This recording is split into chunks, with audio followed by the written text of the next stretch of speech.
দেখছেন আমি লিখো বিষয়ে কি অবস্থা ওই যে আমি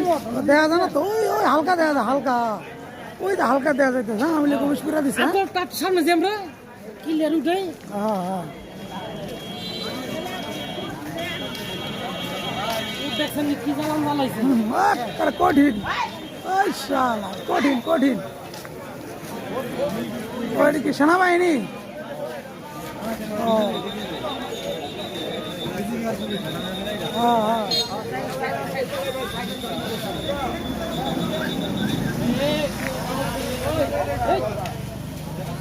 হ্যাঁ আন্তাজি ওটা গুলি করবো ভালো লেগে হ্যাঁ আমি কোচ করে আছি হ্যাঁ ঠিক আছে ঠিক আছে হ্যাঁ ঠিক আছে ঠিক আছে